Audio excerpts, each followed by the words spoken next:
তো আজকে চলে গিয়েছি সোজা নিউ স্টার ক্লাবে।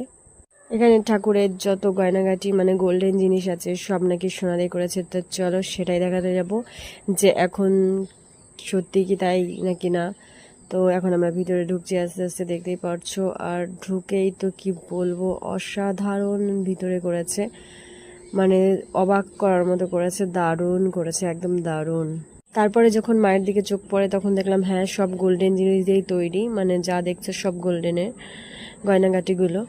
তো ঠাকুরটাও খুবই ভালো হয়েছে। আজকে 19 তারিখ, যেহেতু এখনও পুজো শুরু হয়নি আর মেন ঠাকুরের পুজোও হয়নি। তো দেখো আমরা ভিড় হবে বলে চলে গিয়েছিলাম তাড়াতাড়ি করে। আর ওখানে বোনের বাড়ি, এটা হচ্ছে নৈহাটির ঠাকুর। তো একে একে দেখা শুরু করে দিয়েছি, কারণ প্রচুর ঠাকুর প্রচুর ঠাকুর আর প্রচুর ঠাকুর কি করে দেখবো না হলে।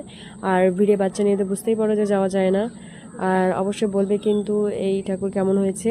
আর হচ্ছে কালকে 20 তারিখ, আজকে তো 19 তারিখ, কালকে 20 তারিখ হবে। তো 20 তারিখে নাকি কোয়েল মল্লিক এখানে আসবে। তো আর এখানে প্রচুর গার্ড দেওয়া হয়েছে। আর যেহেতু একটু ফাঁকা ছিল সেহেতু একটু ভিডিও ফটো তুলতে দিয়েছে, নেক্সট ডেতে হয়তো তুলতে তা দেবে না। আর বন্ধুরা এখন বলো তো কয়টা বাজে? হ্যাঁ রাত 15-12টা বাজে। তখন আমরা ঘুরছি, আর অনেক ঠাকুর দেখা বাকি আছে। তো চলো আজকের মতো এই